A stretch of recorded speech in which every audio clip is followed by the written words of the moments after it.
my dear students, I hope you are doing well. You are revising this exercise, the assignment I have given to you. Again I am here with this increasing and decreasing. Today's session is very interesting because I will take here increasing decreasing cases of trigonometric functions. So remain with me up to the last. I am going to take very interesting questions and very important questions. First of all, let us recollect whatever we have studied in the previous session.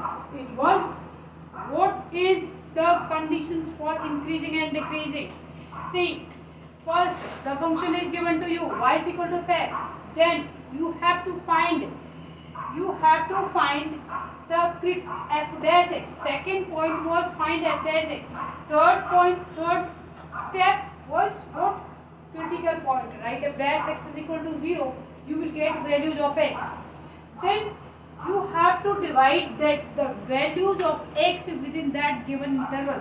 If you are given the interval, then you have to write that in number line, or if it is not given, then write the entire real numbers minus infinity to plus infinity, domain of all real valued functions.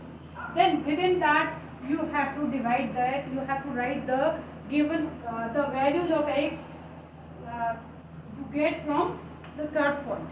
And within that intervals, in these intervals you have to check f dash x. If f dash x becomes greater than 0, means if it is positive, so the function is increasing. Already done. And in the case when it is less than 0, जब f dash x 0 से छोटा हो जाता है, यानी negative, इसकी value negative आ जाती है, तो ये क्या हो जाता है? ये हो जाता है decreasing. Alright, all this you have done already. Now here I am to take the concept of trigonometric functions, because algebraic functions already we have done. Come for trigonometric functions. Here I am in the example number 13. Here is a problem from NCERT. This is example number 13 of your book. See, what is there? Find the interval in which if x is equal to sin x plus cos x, the interval is 0 to 2 pi is increasing or decreasing. See, look here, very important point. Equality is given, increasing and decreasing, not strictly लिखा हुआ नहीं है. So the first step is find f dash x. What is f dash x? This is cos x minus sin x. Now second step is write down f dash x is equal to 0. This will give me cos x minus sin x is equal to 0, and I can write tan x is equal to 1. You can write it. Sin x is equal to cos x लिख दो. देखो cos x is equal to sin x हो गया. Then this will become tan x is equal to 1. अब tan x is equal to 1 आपको find out करना है. Look here, tan x is equal to 1. किसकी tan होती है? एक तो यहाँ होता है tan positive first and third में. Then tan theta is equal to 1 means theta is what? 45 pi by 4. Then one value is pi by 4, and if you go to third quadrant, this is pi plus pi by 4. Okay, then you got the values of x. What are the values of x here? The values of x are pi by 4 and x is equal to pi by 4 and 5 pi by 4. Now divide this in this given interval. The given interval is 0. Now you will write pi by 4. Now you will write 5 pi by 4, and here you will write 2 pi. Now look here, first interval, when x is from 0 to pi by 4, 0 to pi by 4, what is the behavior of f dash x? f dash x का behavior note करो. क्या होगा behavior इसका? x की value कोई भी रखो इसमें से. देखो 0 से 45 के बीच की कोई भी वैल्यू आप x की इसमें रिप्लेस करो. Suppose I right 30. Suppose I right f x is equal to pi by 3, pi by 6, 30. अगर मैं x is equal to 30 degree, this is pi by 6, ये रिप्लेस करती हूँ, तो क्या हो जाएगा? cos pi by 6 minus sin pi by 6. What is this? cos pi by 6 कितना होता है? √3/2. एंड ये कितना होता है 1/2। नेचुरली क्या आ गया positive, very easily you will get it positive. ये पॉजिटिव हो गया तो ये क्या हो गया इंक्रीजिंग, इतना part increasing. And next see look here, next में आ जाओ π/4 टू 5π/4, π/4 से 5π/4 में फिर से 45 से लेकर के आप 5π/4 तक कोई वैल्यू रिप्लेस करो 225 तक। इसके बीच में कौन सी वैल्यू है, एक π½ है। If I write x is equal to π½ आप सबसे इजी वैल्यू सेलेक्ट करते हैं, जो सबसे ज्यादा आसान होते हैं वो वैल्यू सेलेक्ट करते हैं। f' x से कितना आ जाएगा, f' से आपका आ जाएगा 90। I am going to write, if I write x is equal to π½ तो this is cos π½ minus sin π½ कितना हो गया, cos π½ माइनस sin π½ इज -1, क्योंकि cos 90 क्या होता है 0, ये नेगेटिव आ गया तो ये decreasing. And come for the next interval, अब आप नेक्स्ट में आते हैं 5π/4 से 2π तक। 5π/4 से 2π तक कोई भी वैल्यू इसमें आप रिप्लेस कर सकते हैं। आप रिप्लेस कर लो इसमें, suppose you replace this 2π minus 4 in का एनी वैल्यू 300 रिप्लेस कर सकते हैं हम, x is equal to 300 degree replace कर सकते हैं। This is 2π minus how much is this 2π minus π/3, आप इसे रिप्लेस कर दो। बहुत ही आसान जो वैल्यू आपको रखती है आप वही वैल्यू रिप्लेस करना। देन cos ये कितना आ जाएगा, this is 5π/3, 6π minus π/3 5π/3 minus sin 5π/3। फिर आसानी से वैल्यू लिख सकते हैं। अगर आपको फिर भी नहीं आता है तो आप इसे कन्वर्ट करके 11th क्लास से आपको आता है, this will become positive. So this function is increasing from where, increasing आपके पास आ जाएगा 0 to π/4 union 5π/4 to 2π। And decreasing के लिए यू विल राइट, डिक्रीजिंग के लिए क्या लिखोगे, कौन से पार्ट में आया था ये डिक्रीजिंग आ गया आपका π/4 to 5π/4, ये आपका आ गया डिक्रीजिंग। ओके, पहले आपने सिंपल सा f' निकाला, ऑलरेडी अलजेब्रिक फंक्शंस में किया था, right f' is equal to 0, then find the values of x। मैंने आपको बड़ी आसानी से x की वैल्यूज निकालना बताया। जब भी ट्रिग्नोमेट्रिक फंक्शंस आएंगे तो आप क्या करोगे, ये कोऑर्डिनेट्स आप ड्रॉ करोगे, ये कोऑर्डिनेट्स ड्रॉ करोगे तो यहाँ वैल्यू फाइंड आउट करना आसान होता है। Alright, yes, this is question number 9 from your exercise, page number 205 you can see in your book. See, look at very important question. Then what is to do, dy by d theta is to find out dy by d theta, u upon v, u upon v का क्या होता है denominator 2 plus cos theta into numerator का this will become 4 cos theta minus you will write numerator 4 sin theta into इस 2 का तो 0 होता है और इसका हो जाएगा minus sin theta upon 2 plus cos theta whole square minus 1, इसे नहीं भूलना। नाउ मल्टीप्लाई, इसे मल्टीप्लाई करोगे तो ये आ जाएगा 8 cos थीटा plus 4 cos square theta plus 4 sin square theta, take LCM, इसका एलसीएम ले लो, minus 2 plus cos theta whole square upon कितना आ गया 2 plus cos theta whole square. Very important, बहुत ही इंपॉर्टेंट है। और ये आपको दिखने में तो you see this is very lengthy but this is 2 marker, that's why this is very important.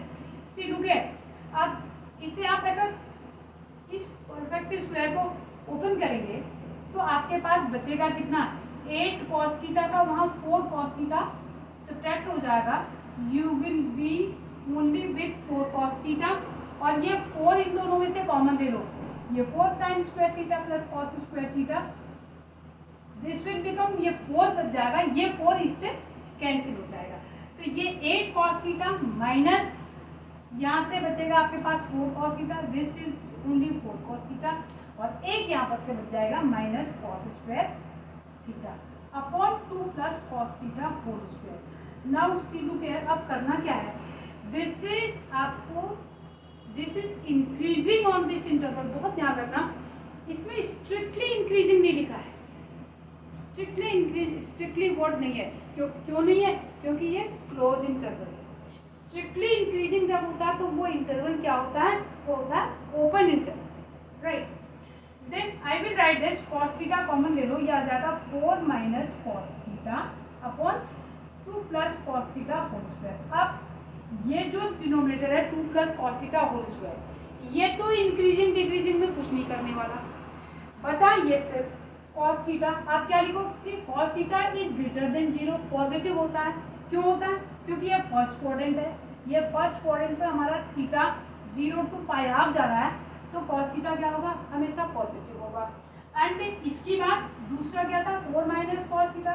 एक और बड़ी इंपॉर्टेंट बात होती है, ये cos थीटा की वैल्यू हमेशा कितनी होती है? -1 से बड़ी होती है और +1 से छोटी होती है। cos theta is always greater then -1 and less than 1, तो ये 4 से बड़ी कभी हो ही नहीं सकती है, इसलिए ये भी पॉजिटिव हो गया। 4 is always greater than cos theta. Then what is the meaning? Ultimately क्या मिला आपको? cos theta into 4 minus cos theta is always positive, hence the function is increasing.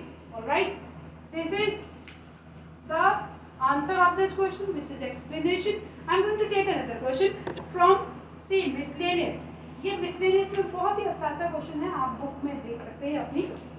This is example number which one? This is 48.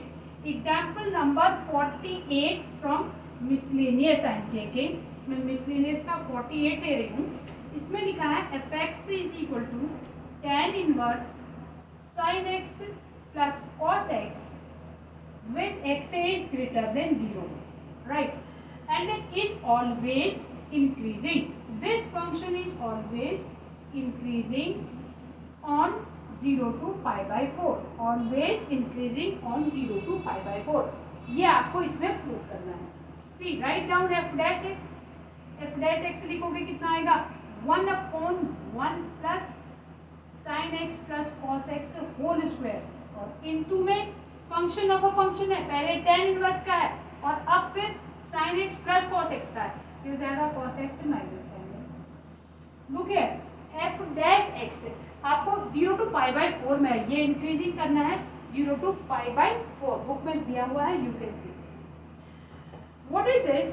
C look here, ये तो बड़ा अच्छा सा question आ गया, cos x minus sin x। ये भी आपको ऐसा लगेगा कितना बड़ा क्वेश्चन बन गया, ये तो 6 मार्क्स में आना चाहिए, बट इट्स नॉट। ये भी बहुत ही शॉर्ट क्वेश्चन है, ऑब्जेक्टिव भी हो सकता है ये, because it is taking only 2 minutes. एक जब आप सीबीएसई में पेपर करने जाएंगे तो 1 मार्क्स के लिए यू आर गिवन 2 मिनट्स। ये टाइम मैनेजमेंट है पेपर का पूरा। 1 मार्क्स के लिए you will be given 2 minutes. So this question is not going to take more than 2 minutes. See, look here. ये हमेशा पॉजिटिव है, 1 पॉजिटिव है, ये फैक्टर स्क्वायर पॉजिटिव है, तो डिनोमिनेटर इज ऑलवेज पॉजिटिव। हमें डिनोमिनेटर के बारे में कुछ नहीं करना है, हमारे पास बचा कितना? सिर्फ cos x minus sin x। अब cos x minus sin x, इसके इंटरवल के बीच में कोई भी वैल्यू लिख दो। This should be greater than 0 when, कब? जब x 0 से पाई बाय 4 होगा। Is this? Yes, this is always greater then 0। आप इसकी वैल्यू कुछ भी लिख दो, इसकी वैल्यू सपोज आप क्या लिख देते हैं?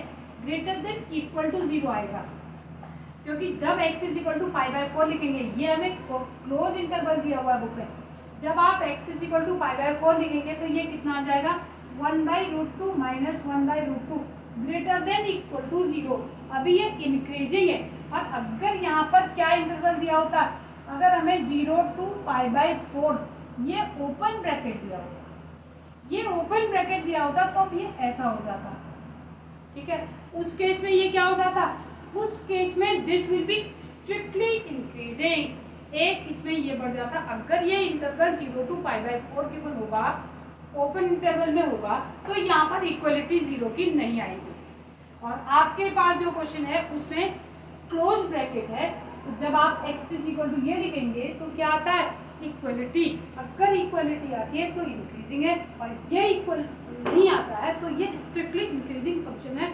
Already I had a discussion. Now see, अब आपको ये तो नहीं करना है, बट एक कोई भी वैल्यू लिख लो, x is equal to pi by 6 लिख लो। अभी मैंने आपको बताया था x is equal to pi by 6 लिखते हैं, तो ये cos √3/2 एंड ये 1/2, तो √3 माइनस 1/2 इज व्हाट पॉजिटिव, क्योंकि √3 की वैल्यू कितनी होती है 1.473, जितना भी आप लिख दे, -1 में कितना हो जाएगी, पॉजिटिव हो जाएगी। So this is about this.